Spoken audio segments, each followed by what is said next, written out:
Welcome back, everyone. Day 3 afternoon. I don't know, the last 2.5 days have gone so fast. And it normally gets to about this point and Dave's saying, please, can we do another day? Please, can we do another day? Because we love it. And I can see Paul Mackey's crying about it. So, yeah. No, Linda, thank you so much for joining us. Yesterday we had Bill, who's on now. And Linda, we asked you and Bill, because I don't know, you've just been, when we've met you, you've shown us real kindness and love, and we want to encourage more of that in this world. And so why not choose the people who display it? So, as you know, this retreat is called For the Love of Life. And we thought you two would really bring something beautiful to it. Bill did yesterday. It was fantastic. And so, Linda, we've listened to you a few times, and we love how you share and what you see, and bring a beautiful dynamic to it. So we'd just both like to thank you very much. And we'd love to hand it over to you. And like we said to Bill yesterday, it's up to you how you want to do it. All we were saying was, we'd love to hear what you're seeing fresh and what's showing up, what's making your heart sing at the moment. I'm just interested in that. And however you want to play it is up to you. How long we got? An hour, just over an hour and 15, if you can spare that. But yeah. I've been reading a lot of your blogs, I think, because there's so much stuff that's put out on Facebook. I don't often read lots of blogs or watch lots of videos, but right. I often will take the time and read your blogs, and I've shared them with people. And I also caught the recording of Viva, how you spoke at Viva. So I was really, really, really looking forward to hearing you today. So no pressure. And thank you for being part of this. Thank you, love. Thank you. Thank you so much for the opportunity. I don't know that I need to say anything in particular about my background other than that I'm a fellow student and sharer of the 3 principles, understanding, and a human being. And I prayed this morning to the Mother of Miracles that I would find or hear something to say that would be useful, that would be of service to you and would make a contribution to your lives. And I'm trusting that through divine intervention that will happen. I'm not uber funny like Bill is. So I may, feel welcome to Bill to hop in and jump in and lighten things up if you want to. But I just try to speak from my heart. And I loved the way Jenny and Dave described this experience. I want to read it. There is a mystery and magic behind life that has the power to transform the mundane or suffering into a beautiful event. There is a mystery and magic behind life that has power to transform everything. And I think it takes knowing that to be able to write strong words like that there's a magic and a mystery to things. And that's the way I see life. So it felt really natural to join you. I met Bill in 2003 on Valentine's Day. And I met Sydney Banks shortly after that. Sid called us over to Salt Spring Island. I think he wanted to check me out because Bill was one of his key teachers at the moment. And so I had a number of opportunities to get to know him a little bit, talk to him on the phone. And the thing that I remember most about Sydney Banks for myself was that when I was in his presence, I was just really quiet. I didn't have a lot of questions. I think I asked a couple, one of which I might share today, but nothing major, because in his presence, when he would be teaching, I just felt very silent inside and like I was inhaling this incredible wisdom that he had to share. And it was life-changing. It answered some questions, some deep questions that had preoccupied me all my life.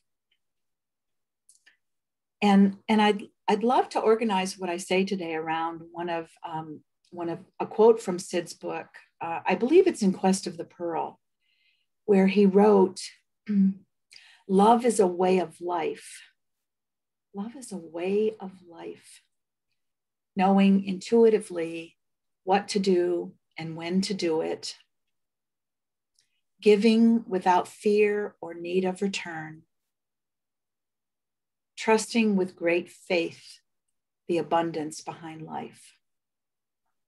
I love that quote. It's at the bottom of my signature, my email signature. And I see it as sort of a beacon for how to live. I'm going to break it down a little bit and just share with you a little bit about what it means to me. So love is a way of life. Love is a way of life. I know that every single one of us knows that in our deepest being, at our deepest core. And I remember even as a very little girl wanting to be a loving person, wanting to do the right thing, wanting to be in service to others, wanting to give from my heart, and yet so often failing that.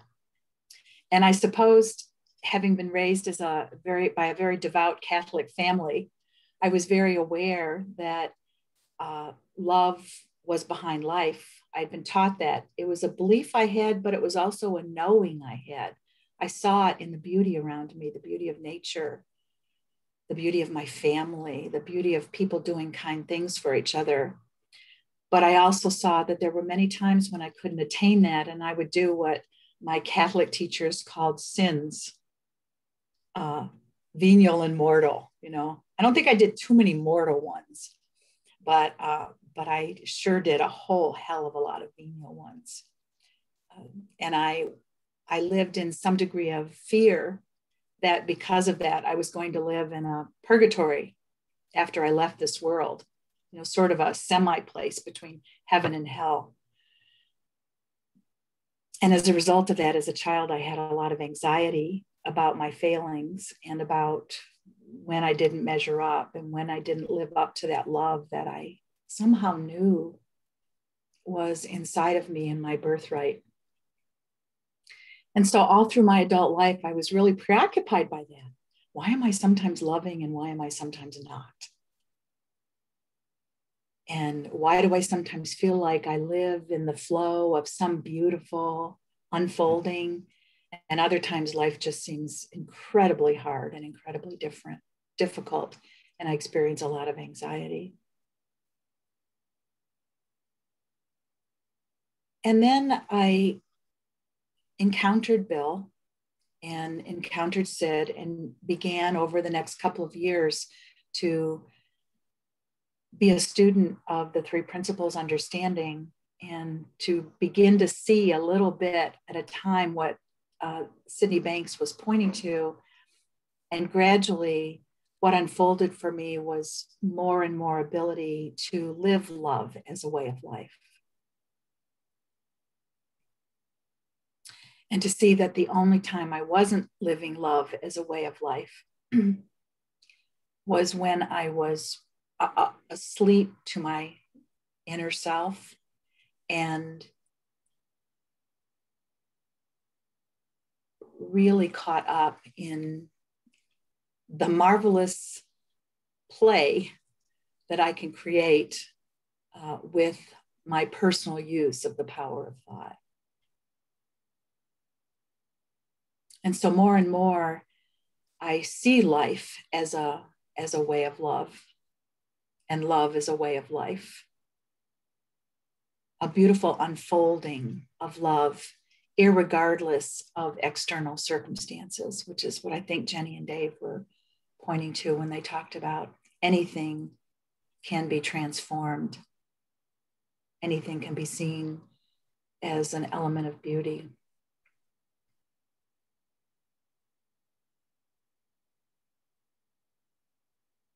I think I only understand a tiny bit of what love is. But what I do see suggests to me that it's an incredible power. It's a force. It's, Sid spoke of it as a living, breathing essence, something alive that animates everything. And I think of it as an incredible creative power. I watch people use it as an incredible creative power to make art, to make music, to make words, to speak, to make children, to make gardens, you name it. People are using that power all the time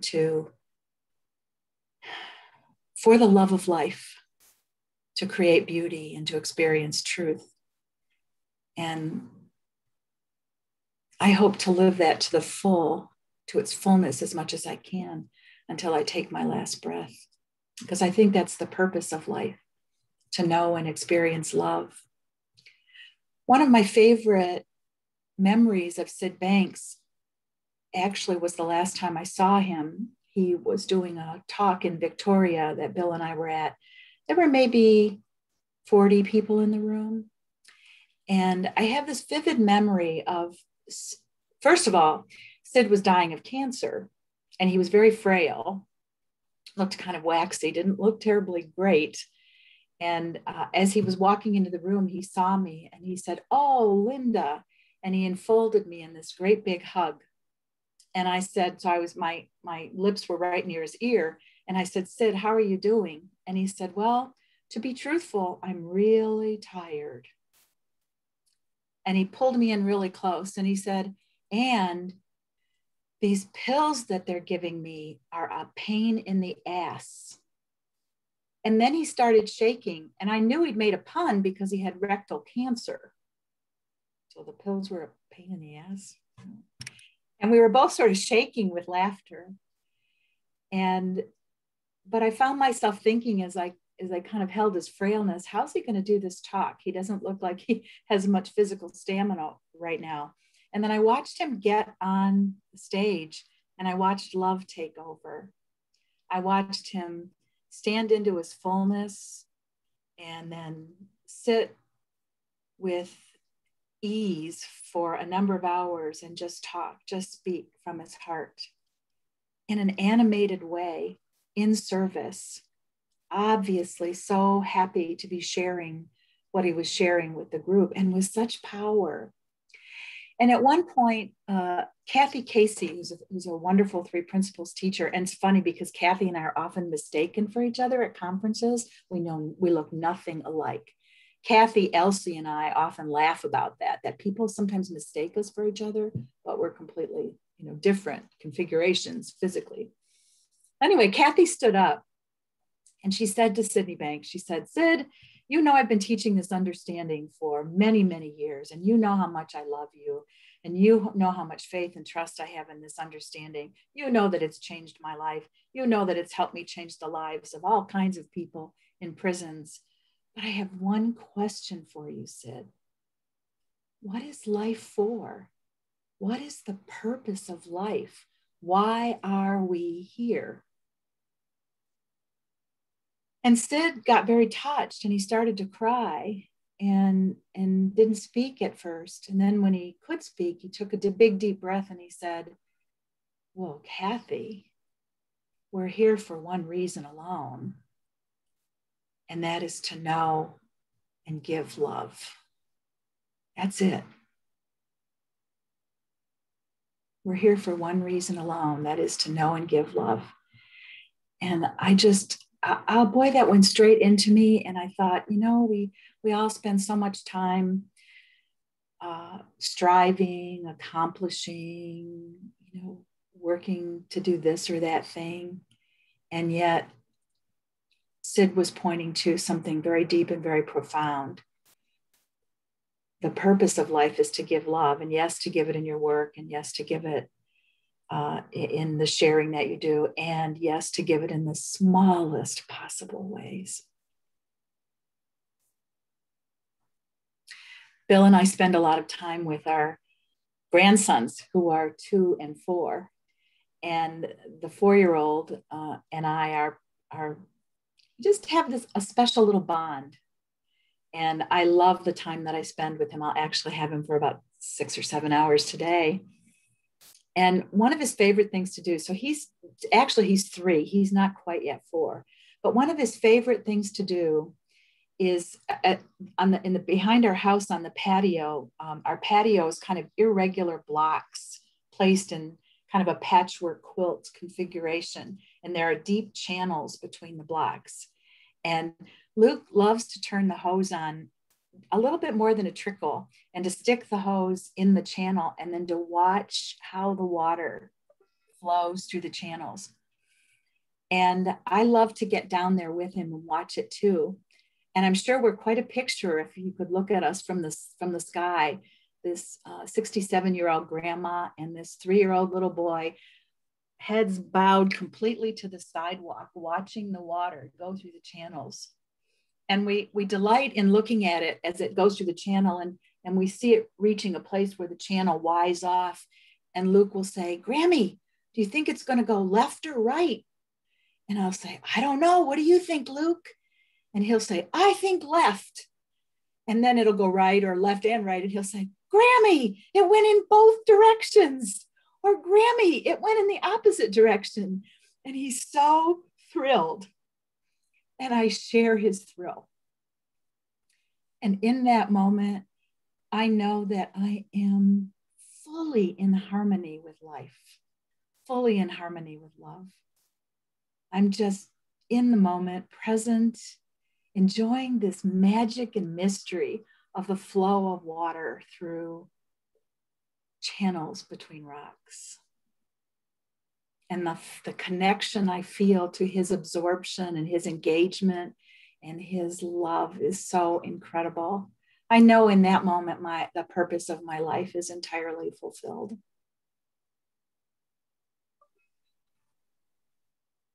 And I think that's what Sid was pointing to, that the purpose of our lives can be entirely fulfilled in a moment like that when we slow down, we're in the now, and we're just present.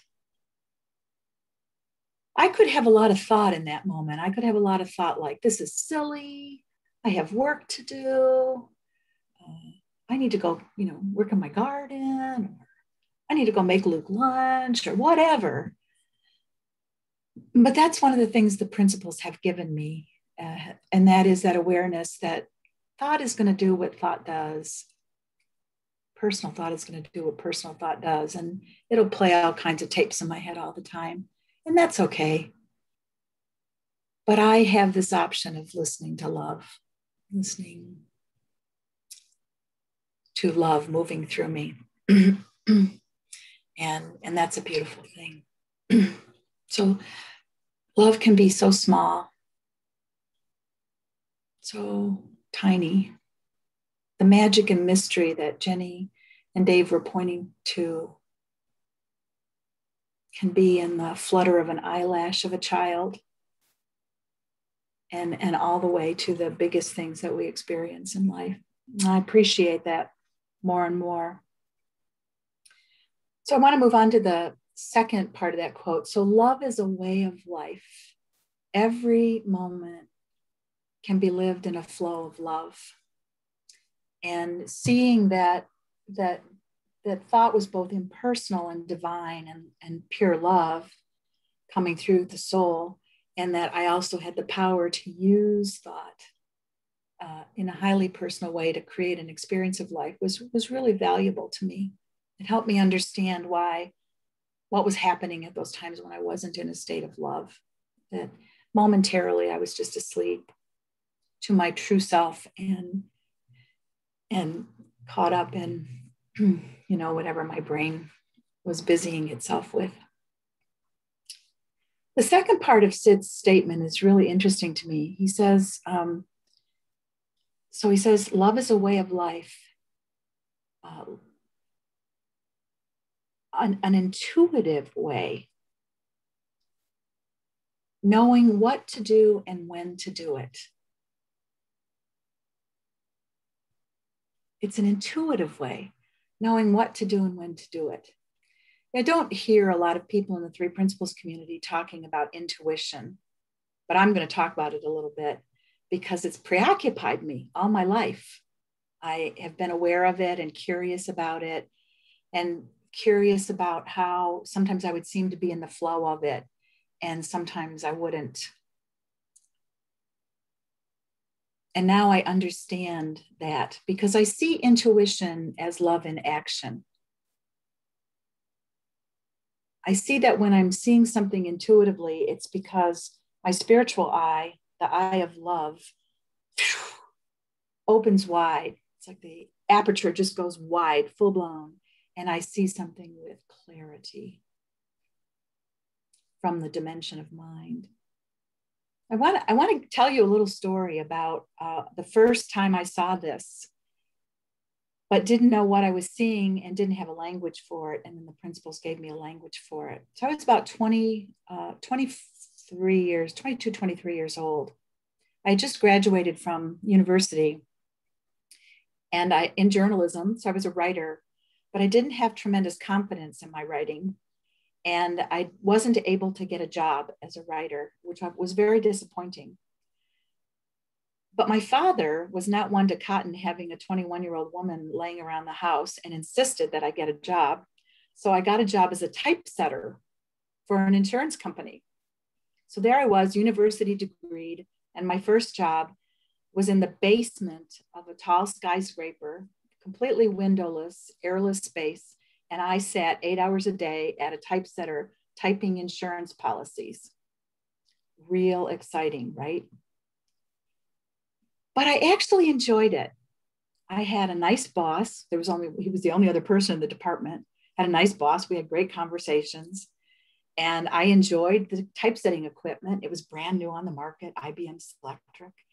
And you had to be really perfect at it because you couldn't have insurance policies out there with a lot of errors in them. And the ability we take to now to erase mistakes didn't exist back then.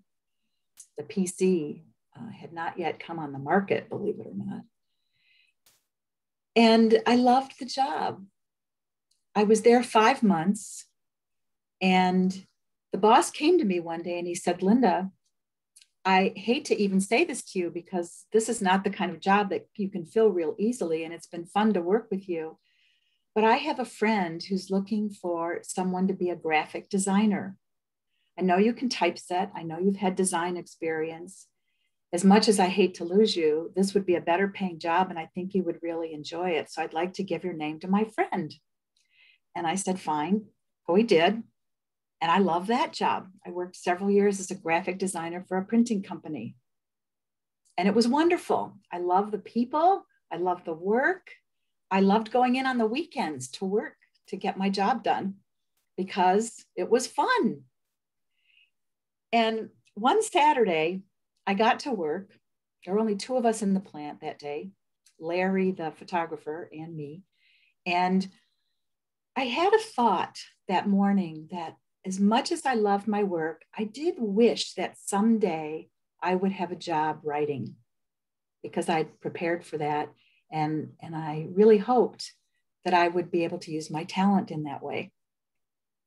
And then I went on and I did my work. I remember the day as being so happy. I left the plant about noon. And when I got to the end of the road where the printing company was, I would normally turn left, but I heard with crystal clarity a thought that said, Linda, turn right.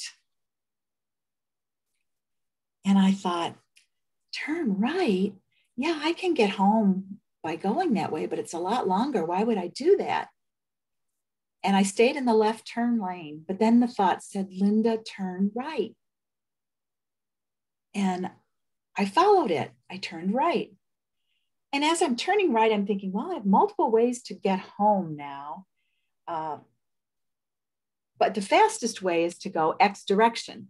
But I got to another stoplight and a voice said, Linda, turn right again. And I thought, this is going to take me way out of my way, but I'll turn right. About 5 miles down the road, I was passing a CVS drugstore. And that's a big drugstore chain in the US. And a thought said, Linda, stop and go into the drugstore. And I'm trying to explain that. Why would I go into the drugstore? And I thought, well, it's a hot day. I guess a iced tea would feel really good. So I stopped at the drugstore, went and got a tea, went up to the checkout counter to pay for the tea. And I saw a newspaper, the Ann Arbor News. And I would normally have no reason to buy the Ann Arbor News. It's a beautiful town in Michigan, but I had no business there. And again, I heard that same voice, buy the newspaper. And so I did. And I got in the car with my tea and my newspaper, and the voice came again, open to the classifieds. And I did. And the first thing I saw when I opened the classifieds was a big ad that said ComShare.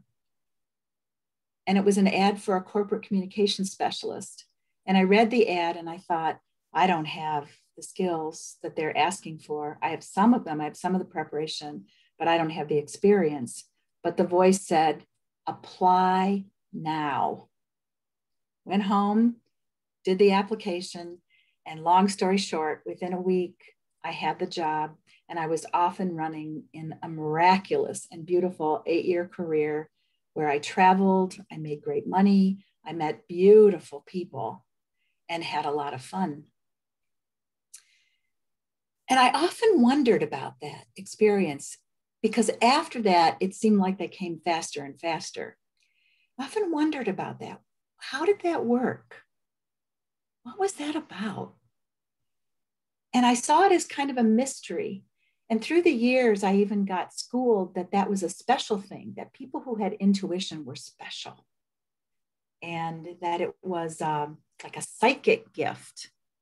But don't talk about it, because if you talk about it, people are going to think you're woo-woo or airy-fairy, and certainly not scientific, certainly not professional, certainly not credible. So I didn't talk about that. Fast forward to meeting Sid and beginning to see the principles, and a number of things cleared up right away about intuition. One was that it was very striking to me that that particular day when I first saw it, I remember being in a flow of happiness. I was just in a great space. I was so grateful for the work I had. I was so grateful for the people I worked with. I was loving the quiet time of being in the plant alone on a Saturday. There was just a beautiful feeling. And in that beautiful feeling, my mind was quieter, and I heard with crystal clarity this thought. I call it a voice, but it really wasn't a voice. It was what I associate with my consciousness, conscious awareness of the essence of something that I am, an unseen force pointing the way without explaining why. An unseen force pointing the way without explaining why. And I later realized that I was going through this experience of feeling divine mind move through me, feeling a force of love move through me as an idea, but my personal thinking was doing its thing. You can't follow that. That's crazy. What? Why would you do that? What's up with this? You can't apply for that job. No one would give you a second look. But by some grace, and it truly was a grace because I had no conceptual understanding of it, I knew to follow it. And I did without hesitation.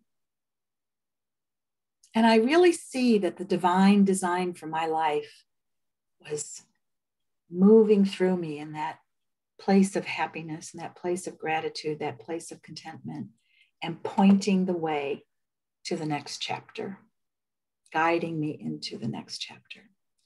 So when Sydney Banks says, knowing what to do and when to do it, that has deep meaning for me because I have seen that that is the way love works. That when I am in that place of happiness, that place of contentment, I am much more likely to see what to do. Now, that doesn't mean I don't see it at other times, because by no means am I happy and content 100% of the time, as Bill can attest to. That power behind life that intuitively guides us, or guides us intuitively, is so powerful, is so big, is so incessant. It's so continuously flowing that it can break through havoc. It can break through chaos. It can break through the busiest, most agitated mind. And all that we have to do is notice it. And be willing to follow it. One of my favorite little stories about intuition is actually a tiny story. After my first husband's death, a number of years ago, I was in a pretty bad state. I was in grief, bereavement. I was anxious, worried, beside myself. It was a sudden death. It felt like I'd been blindsided. And about 2 weeks after I buried him, I was walking around the house, just wringing my hands in agitation and upset, and asking, what do I do? What do I do? What do I do? And then I heard that same voice, thought, say, Linda, write your thank you notes. And oh yeah, I could do that. So I sat down and began writing my thank you notes to the hundreds of people who had acknowledged his death. And of course, writing thank you notes, what did I experience? An incredible flow of gratitude for people and for him. And I felt myself calming and quieting. And I got through that moment. There were many more moments like it, but I began to trust that the veil between the physical and the spiritual world in times of catastrophe, in times of trouble and tragedy and trauma, it gets very thin. It gets very thin. And part of why it gets thin is that in the face of things like that, we often can't make sense of it. We can't make rational sense of why things happen. And in an odd way, I think many times in those circumstances, our minds quiet down a little bit and we get the exact guidance that we need. Now, if I were to write a book on grief and say, in moments of deep grief, write your thank you notes, it would probably be at the bottom of the bestseller list, because that would be pretty silly advice. But that's the beauty of intuition, that the advice that we get, the intuition, the teaching from within that each of us needs, is always there, and it's always personal, and it's always a perfect fit for the situation that we're in.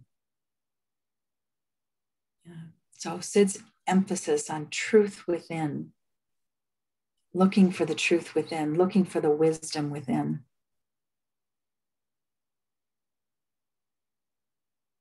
Fits what I understand of intuition, that we're all being guided intuitively through this life.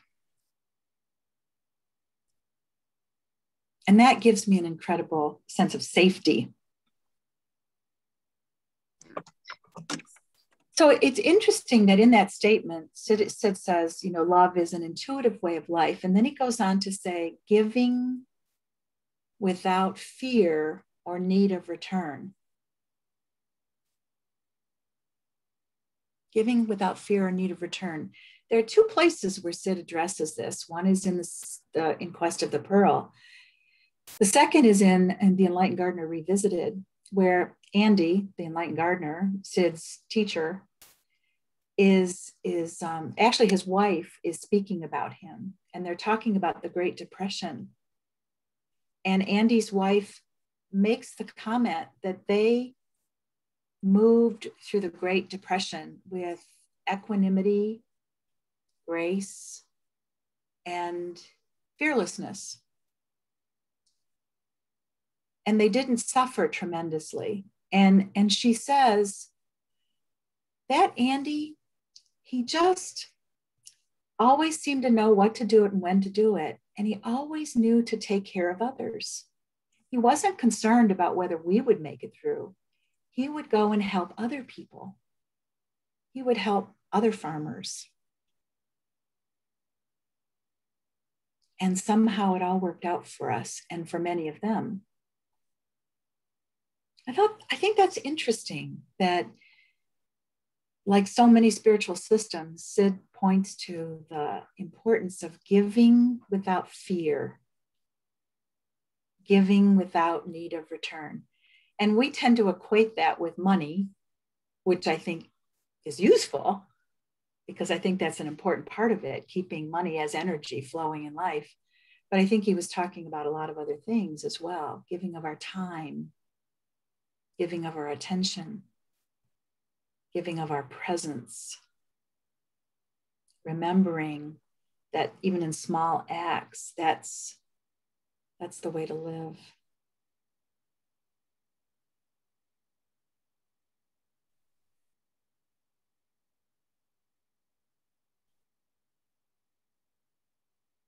I think that's something I love about the people I know in the Three Principles community well, is that as people become more conscious and more aware of the logic behind life operating, as Sid described it, they just naturally seem to give more and share more. And I have a sense that increases the intuitive flow, so that you see how to give and when to give and where to give, and more flows through to you. And it makes perfect sense. I mean, really, we're talking about the nature of mind. That mind is a flow. That mind is love. That mind is a superconscious state. Sid described it as a superconscious state, as a supreme intelligence, a spiritual intelligence, a living, breathing essence. It knows no limits. It knows no limits. And so any limits that we experience in life are those of our own making.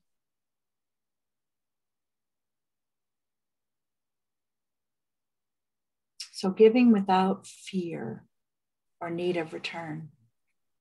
Giving of time to sit with a little boy on a patio watching water go through channels.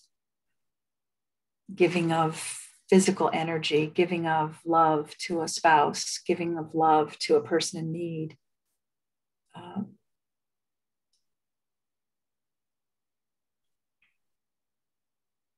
Sid was really pointing to that giving was the antidote to our suffering. And I certainly have experienced that. And then finally, Sid says, trusting with great faith in the abundance behind life, the abundance behind life.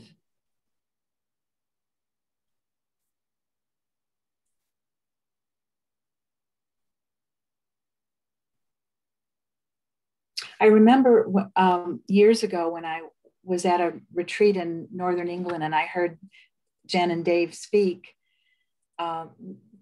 They were so beautiful. They obviously trusted in the abundance behind life. And I remember specifically hearing Dave talk about the way trees communicated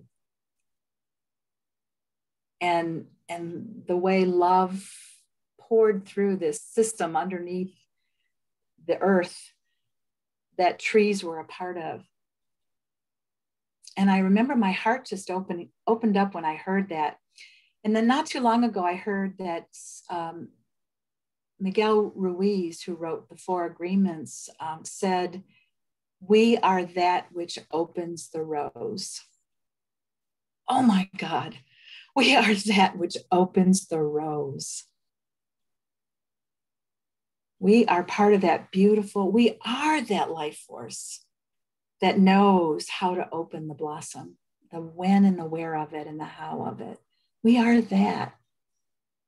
There are no limits to us. There are no limits to what we can experience.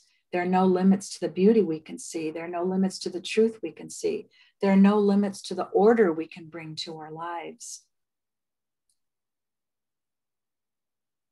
And the more we know that, the more order and alignment we experience in our lives. And for me, the knowing of that was an important part of that, was knowing that the only time I wasn't feeling that or experiencing that was that in that moment, I was simply creating something other than that with my own precious use of the power of thinking.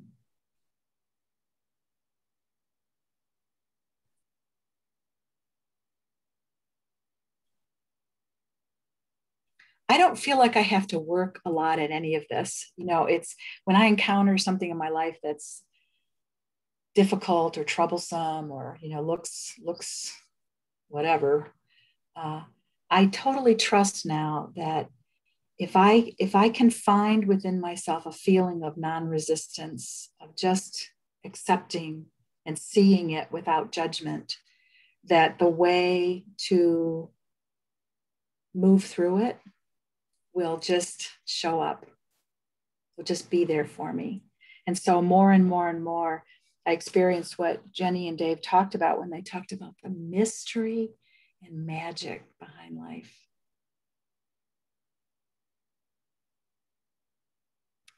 There is a mystery and magic behind life, and it is really miraculous.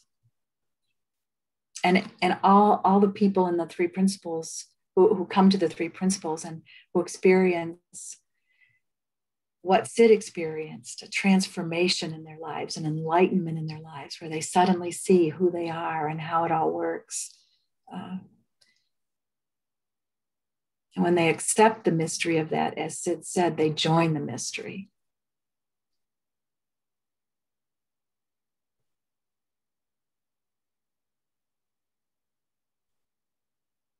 So I'm going to stop there because that my mind just sort of ran clear, and see if there are any questions or comments that take us in any particular direction you'd like to go. Thank you, Linda.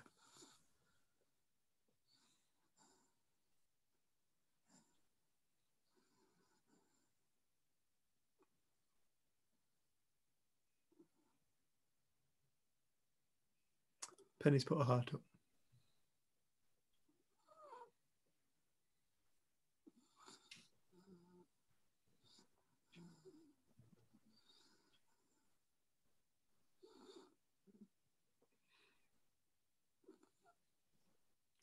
I was going to say, if no one else has a question, Linda, I read one of your blogs, and it was about a time you visited Salt Spring Island and you were walking along with Sid. I don't know if you know the one I mean, but it really spoke to me when I read it. So if you're happy to talk about that, I'd love to hear you share that again. I'm not sure of what one it was. That the first time I know I wrote about this one. The first time I was ever with Sid, there were two moments that were fascinating to me. One was he and I were walking along the kind of vaguely, it was in Ganges where we'd had lunch, or we're going to lunch, and Bill was walking ahead of me with Judy, Sid's wife, and Sid and I had dropped back behind. And I think we were crossing in front of an art gallery, and there was a big like mural painting in the window, and it had a lot of religious themes in it. I remember sort of people worshiping and crosses. It was very colorful. It was very beautiful. And Sid stopped in front of it, and we stood and just looked at it for a while, and we made a few comments back and forth about how beautiful the painting was and how beautiful the color was. And then Sid turned and looked directly into my eyes, and he said, "Linda, in the end, all forms will pass away, and what will be left is truth."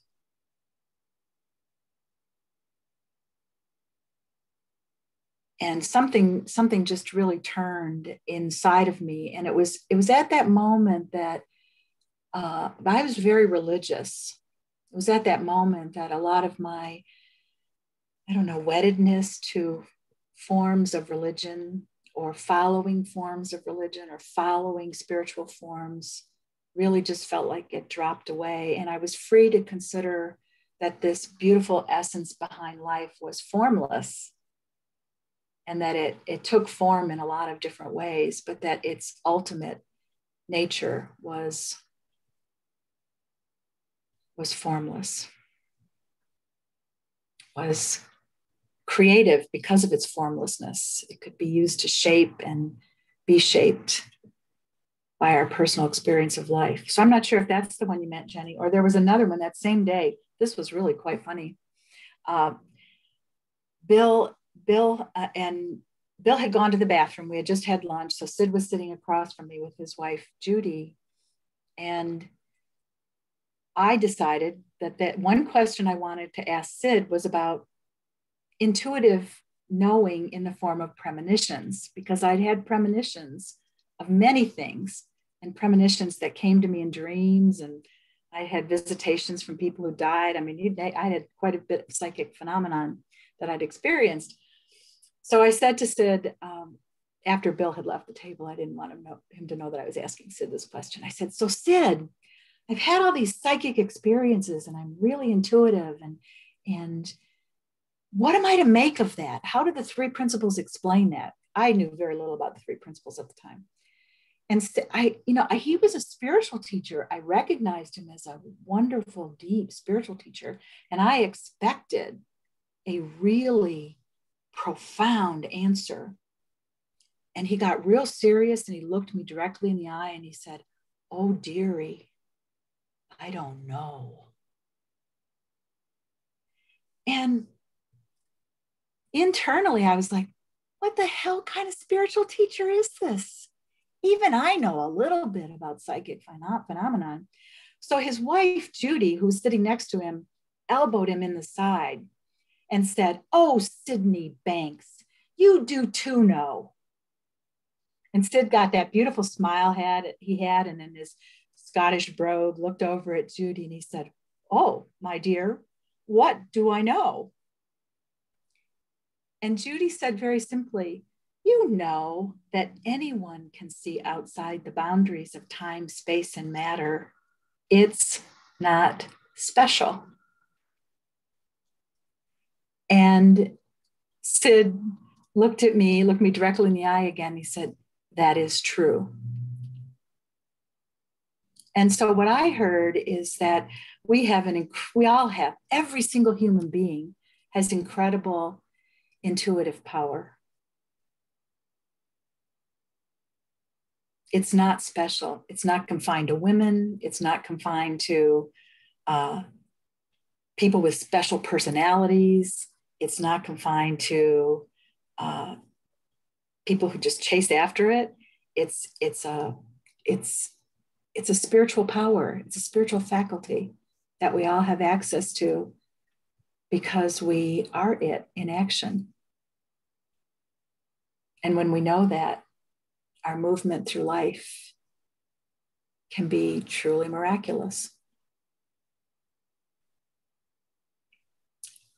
So those are the two stories that I know. I think the one I've blogged about, the other one, the one about intuition, I haven't. Was that the one you were thinking of? Yeah, I love both of them, but it was that first one. Yeah. I love those. And I love Linda. I love the fact you're prepared to talk about it. Those are the things that make my heart sing. For me, it was waking up. I remember the moment I woke up, it was like, I don't know if I was told it or where the knowledge, I just remember this distinct experience of there is gifts within consciousness that humanity has not woken up to yet. And when we wake up to this, we're going to be very different as beings. Yeah. And what we consider, there are people on the planet now who exhibit these traits and they prove that this exists. But in mainstream science, in the West, where we kind of get our teachings from, it's kind of dismissed. It's kind of ignored. But once you become aware of it, you do become aware that this is a magical event. Life is this magical event, and it is filled with possibilities if we allow ourselves to find it within ourselves. And I love the simplicity and the ordinariness that you bring to that, from that with regard to that, the simple, ordinary nature of the intuitive and the what we would call miraculous, but in reality is just another expression of consciousness, which is as normal as being able to create this for it. And it's like, That's beautiful. And I think in the principles, this is one thing we're always trying to break people's concepts of what the principles are pointing to. It's like the people come with such kind of loaded ideas. What does the principle say about this? Principles say nothing about that. The principles are foundational. What does principles think about your spiritual experiences and the manifestation and and all this stuff? Principles say nothing about that. They don't care. They create it. We're talking foundational. And it's like, I feel like in so much, the principles have become a psychology or a psychiatry almost, and I respect that and I love that. But it mustn't stop there. Otherwise the magic stops. And it's the magic about that Sid brought. In my life personally, it was the magic of Sid's message that brought that and then the awareness of we're all more capable in this lifetime than anything we've ever become aware of, or even up until this very present moment. And when people start to wake up to that magic, I've no idea how this world will look, but I know it will be different. And I know it will be more compassionate. And I know that war will become a thing of the past. And I know that love will take precedence and cooperation, and nature we will be realigned with nature. Yeah, I look at him, he's deaf as a post. He knows fine well when food's being served downstairs. He has powers that he knows what time it is. He knows what. As soon as it gets to 5 o'clock, he's like, I know that in half an hour I'm going to get fed, so I'm going to basically hassle you until then. He knows, and he never moves to the summer. We're always saying he always stays on daylight saving time. British summertime. It's more convenient. So in the winter, it's at 4:30. And we're like, you've got another hour here. He thinks we're talking crap at that point. But no, I love that, Linda, and I deeply respect people who are prepared to step up and go, do you know what? I want to talk about the magic that Sid was talking about. And that was so beautiful. I've really, really enjoyed that. Right, what time are we on? Has anyone else got questions? Questions. Are you okay for time, Linda? I am perfectly fine. I allotted till 9:30, so I've got a half hour yet. Bless you. What time's? It's 9 o'clock here, almost 9. So, and what time's? 1/2 So if we could go, if you can, all right, to go until about 20 past, and then we'll just have a break. And That's you're perfect. welcome to stay on. Elsie's coming on, I think, at 5:30 our time, 9:30 your time. You're welcome to stay if you have the time. Thank you. Do people have questions for Linda? Because I can or comments or insights that you have. Yeah.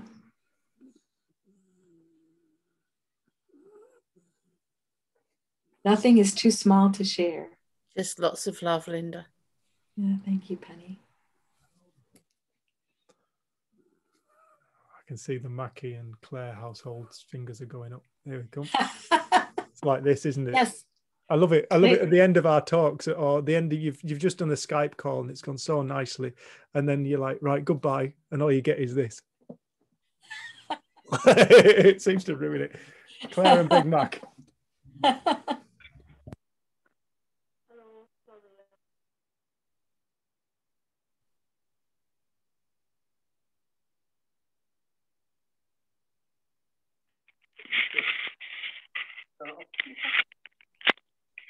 Oh, everything's good. Okay, darling.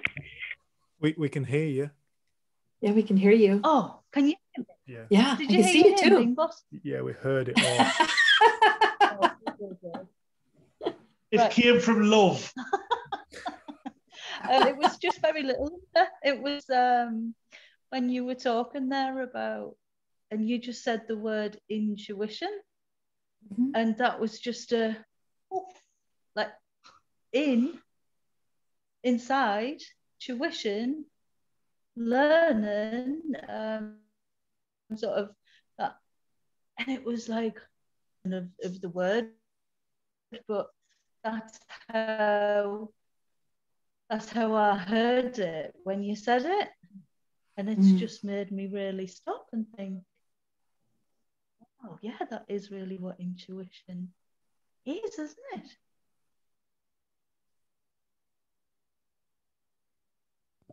I picked up on that as well.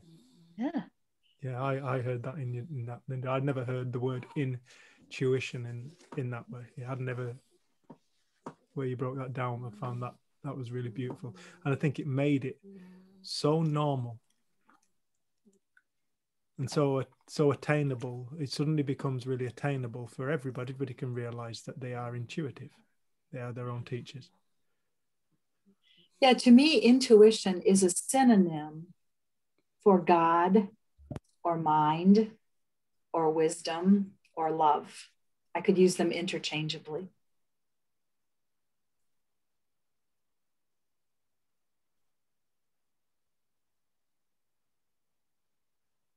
I'll give you an example. You know, years ago, this happened with both Bill and my first husband, Jim. So I met Jim when I was probably 24, 25, young woman. And, you know, kind of very shy and a bit timid about life. Intended to look outside myself to see if I was making the right decisions. But when I met my first husband, so he was 20 years older than I was, and he was also a Roman Catholic priest, and he was also on his way into treatment for alcoholism. So I encountered him at his sister's house. He came in to have his last drink of Jim Beam because the next morning he was going into treatment. And the minute he stepped in the door and I saw him, a thought crossed my mind. You are meeting your husband. And it was so deep and so clear. And it felt like my heart just like broke open. I mean, there was just this force to it. And I remember looking at him and then having these thoughts like, holy crap, girl, you're going to go to hell. He's a Roman Catholic priest. He can't marry. What the hell? You think you're going to seduce this guy? I mean, I was horrified. But I went home that night and I was writing in my journal and I wrote very matter-of-factly, I just met the man I'm going to marry. And I did. But it wasn't that I did anything consciously to seduce him. It just unfolded over the next couple of years. And he subsequently made a decision to leave the priesthood. It was at a time when a lot of men were making those decisions, and the doorway opened. We had a relationship that lasted 25 years, 18 as a married couple, and birthed a beautiful daughter. It was an extraordinary relationship, just extraordinary. Had its ups and downs, certainly, but it was in so many ways extraordinary. And he was an extraordinary man. But I often think that what happened in that moment was that my spiritual eye, you know, the eye between the eyes, the metaphoric spiritual eye that sees clearly, it was like the aperture of it just opened. And in that moment, love streamed out. And all I saw was possibility. All I saw was the divine design for my life. And I knew it. I just knew it. And I didn't know how it was going to happen. And yet I sometimes look back and I think, whoa, what grace had my back that as a 24-year-old, I knew to stay quiet and present. And if you think that was easy, man, my family just about had a cow. You know, you're going to marry a priest and you're going to marry a man who's 20 years older than you. I mean, it was, you know, my father just said to me, I'm not going to your wedding. I am not going to your wedding, until his older brother took him aside and said, Marianne, you will go to your daughter's wedding, you know, get with the program here. So bottom line is, it was that, you know, we had quite a journey at that particular time. This was a lot of years ago. But I felt like we were just guided through it. Like it was just divinely ordained. And all we had to do was stay quiet and follow it. And I often just praise And I'm so grateful that something guided me through that and guided me to that and clarified right action with regard to it, because it was an incredible chapter of my life.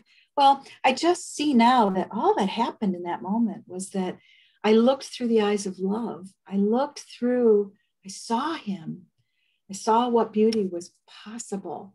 I saw that it was not up to me to make it happen, that if it was meant to be, it would come to pass in its own timing, in its own perfect way. And that's what happened. And that's why I think intuition is synonymous with love. There was a time in my life when I would have said that was intuition, and I still can say that. It was teaching from within about what's possible, but it was also just love, looking at something through the eyes of love. And I trust that. Had the same thing happen with Bill, different circumstances, different sort of flavor, but the same thing, an experience of looking through the eyes of love. And as I think back on every intuitive experience I've had, that's what I see, is that in those moments, I was really seeing through the eyes of love or divine mind or wisdom, whatever you want to call it. They all mean to me the exact same thing. So this crazy thing we have about intuition as being unscientific or not evidence-based, or to me it's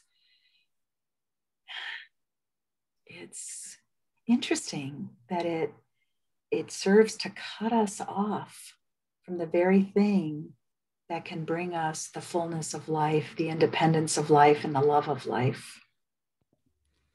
Yeah, you're absolutely right. And I think if we really look at it now, there's more evidence for things like that than against it.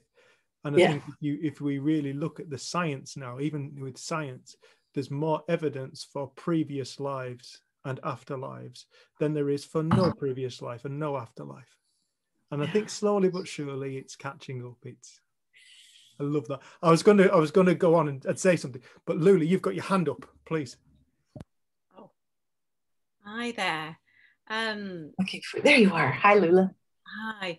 I found that anything around intuition is just, I find fascinating. And when you were telling your story just then, it reminded me of when I went to a Hay House conference. And I remember I'd gone, who I thought I'd gone to see. I went and watched them, and I was sat there thinking, yeah, it's good, but it's like, it doesn't feel like this is the reason I'm here. And I remember that we had to fill a form in to say who we wanted to see on the last day. And I remember at the time looking on the form, and I thought, well, I don't know who this Michael Neal is, but he sounds quite interesting. He looks, I actually remember having this thought, he looks a bit cheesy and American, but you know, he might be okay. And I remember sat in the room listening to him, and it was like a complete lightning bolt. I mean, I remember I was much shyer then. This was about 13 years ago maybe. And I stood up in the room and spoke. And I remember thinking, you don't do this. And they were filming it, and there was loads of people in the room, and I was like, I'm asking a question, and it was a real, like, you know, and it was like something took over me. And then after the event, I actually went up to his little table where he had all his books and stuff, and actually said to him, you just changed my life. And I remember going back on the train that night, and I kept thinking about, in my head there was one thing being said, but there was something deeper in me that was going, you have to work with this guy. You have to work with this. And I'm not thinking, he's American. It was like this conversation going on. He's American. You have 2 little children. You have no money. Your husband's just left you, taken all the money out your bank account. You have nothing. It's like, stop it. And then, long story short, within, I don't know whether it was about a week or 10 days, I had signed up to his first ever Super Coach Academy. I was going to New York. I was there for my 40th birthday. He actually sang me happy birthday on my 40th. And it just, everything, because I mean, this in between, this battle just kept going on in my head, like going, you're crazy. You can't think like this. People like you don't do things like this. But somewhere deeper inside me, there was like a pull, and it was like, just so like, to the extent that I got to a point where I literally held my hands up to the air and I said, if I'm supposed to do this, show me the fucking way. And I literally said it out loud, and everything just fell into place. And I remember sat there in New York with him singing me happy birthday, thinking, how the hell? And that was the first time where this kind of thing started happening. And so now if something comes up and I think, oh my God, that's just really crazy, I just think, oh God, that's obviously going to happen then. But when you spoke then, it was almost like, yeah, that's how it felt for me. And I so get that. And it keeps on happening. And I just sometimes have to remind myself, stop listening to the bit up here and just feel into it. Just because you know that's your inner sat nav just pulling you in the direction. And so it was so lovely listening to you, because it just really, made me smile. So thank you. I loved what you said, Lula, about being pulled. And in the Second Chance, Sid's first book,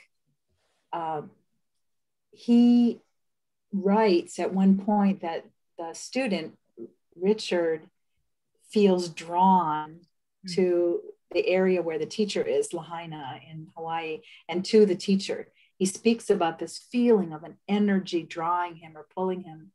And the way Sid described that is that it was an energy as tangible as the sidewalk he walked on. Yeah. An energy as tangible as the sidewalk he walked on. Yeah. As real as any other sensory experience that we have. And of course, to have that kind of sensory experience, we need to be in our bodies. That's how we experience that. And I know for me, I can always tell when I'm hearing, when there's lots of, it's almost like my ex-husband used to say to me, how do you know when it's not one and it's the other? And I'll say, because when it's words, it's just words, and there's lots of arguing, but when I know this, it's just a deep wonderful loving feeling that just pulls me in a direction, and stuff happens, Yeah. And that's the only way I could explain it. But I know when it's not that, and when it's not that, it's like, okay, just be still for a bit, I loved what you just said right there. Be still for a bit. It reminds me that in Quest of the Pearl, Sid writes about wisdom or intuition, which I use synonymously. He says, when it comes not with the roar of the lion. It comes with the bleat of the lamb. It is never disturbing. And he italicizes never. It is never disturbing. He had used italics when he wanted to really, emphasize something. Never disturbing. But then he goes on to say that because it has that sort of characteristic of pointing the way without explaining why, that it jars the ego. Those are the words he uses. It jars the ego. Jars. That's a teeth and mouth kind of word. Jars. We can feel that in our bodies. How many of you have ever experienced the jarring of the ego, right? You get this intuitive sense, and then the personal mind goes crazy. You can't do that. That's not possible. How would you ever find the money? Exactly as you described it, Lula. It's just, well, for mind, there are no limitations. And that's where the trust factor is. Lorraine, you have your hand up. Acknowledge that, yeah. Hi, everyone. This is hitting so many spots with me, really. Linda, I love that. Like, why are we here? To know and give love, and everything that Lula said there. I've really experienced this intuition and love during lockdown, where I was listening to the radio trying to avoid COVID news. I changed channel to local radio, and I heard about a new project in my village, working with alpacas on a farm and special needs kids.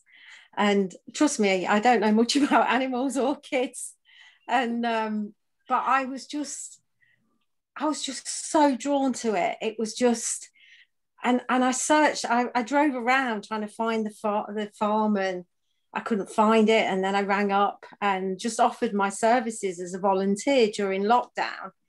And I've had so many kind of reverse ego moments, like, what are you doing? You know, who are you to do this? And all the rest of it. But it's just been the most amazing experience. And the kids, you know, there's so much drama and meltdowns and things like that. But it's like I can see them and I love them. And the other volunteers, part of me was thinking, oh, I need to leave because the other volunteers don't see what I see, because I see how amazing they are and how resilient they are. And I started talking to the other volunteers, get really exasperated with the kids. And because of some understanding here of the 3 principles, I kind of don't. And I started talking to the other volunteers going, you know, isn't Dylan amazing? He's so smart and funny and this, you know, and pointing out all these good things about them that is so genuine from me. And they're like, look at me like I'm a bit weird. But then I've pointed out, like, have you heard Dylan's singing voice? Have you heard Jack's this? And now the whole project has gone deeper. And it's just becoming more and more amazing by the day. But there is still that element of my ego that wants to run and hide, because I'm quite scared by by it as well. But it's pure love. And I know those kids know that I love them, or I accept them exactly as they are. And I know that they know that. And for that reason, any opportunity when we're walking up the fields to feed the animals, or we're lambing at the moment, and it's full on, you know, busy, but any moment where we're walking off together or whatever, they talk to me and tell me about their anxieties, or that they've got a lot of anger in them, or, you know, and I know it's because they know that I'm not judging them or labeling them, or and it's just the most beautiful thing anyway. And I just wanted to share that is, it's bigger than me. It's bigger than the little me that has all the insecurities. I've been tuning in on and off over Jen and Dave's weekend. Thank you very much. But something Jen said at some point about assembly and being too scared to speak. Well, that's me, and I'm still that really scared to speak. And yet what's happening to me, and with these 3 principles, you know, sharing it with cancer patients and military police and all sorts, it's bigger than me. And I'm still absolutely terrified, I'll be perfectly honest. But this thing with the farm, it's total intuition. It's total love and intuition. And what I've got back from working with those kids, it reminds me of Sid's book, which I can't remember the name of now. Dear Eliza. Yeah. Eliza, that I read a couple of months ago, where if you let that love in, you know, your world expands. You know, and that's what's happening. And the funny thing is, it's right on my doorstep. You know, it's easy. It's got an ease to it that makes what you said about the bleating lamb and not the roaring, that really, really spoke to me, because I've gone in there like quite timid and unassertive and everything, and just the most beautiful things are happening. Lorraine, I just love the radiance on your face as you. Thank you. I've had a haircut and my eyebrows done today. The haircut. Yeah, that's what it is. That's what it is. Yeah. It must be that. Yeah. And I love that you talked. I come from Kendal. If that was the case, everybody in Kendal would be radiant. Trust me. Everybody's having their hair cut right now. Everybody's had their eyebrows done, but not everybody's radiant. I promise you. I just want to John, forgive me, mate. It's 20 past. We've got 10 minutes before Elsie comes on. And I just want people to have the opportunity to go and get a cup of tea, have a quick break. Yeah. And I just want to have the time just to say, Linda, thank you so much for such a beautiful time. I'm looking forward to, in the future, doing some more work with you, because we've thoroughly enjoyed it. We love the cut of your jib. we love the way that you're prepared to go there. And I know Margaret's got your room ready already. Yeah, so. Mum's made the bed. And she's cleaned the toilet. Can't say no now. You intuitively knew to do that. Right? I know that. Linda, thank you so much, love. Thank you all. That was an absolute treat. I felt your beautiful energy. Thank you. Bless you, love. Oh, and I have to disclaimer. Linda's donated her time to this. I want people to know that. Oh. Linda has donated her time to this. She's donated her time to you. All right. Acts of kindness. There's one for you right there. There is an individual stepping up and just being so kind. Inspirational love. Thank you, Linda. Thank you so much. You're welcome. Thank you. Mwah! Love you. Last question. When's your book coming out? Oh, yeah. And how can people get in touch? And how can people get in touch? The book is like 3/4 done. So it's coming. And my website, there are two. Mine is www.lindasandelpettit.com. That's a new blog site and services site that I just launched. And then, of course, there's the Doctors Pettit website that I share with Bill, drspettit.com, drspettit.com. You'll find that under YouTube of Copulating Hippopotamus. Yes. Oh, what a stitch. Right. Bye, all. Love you. Thank you.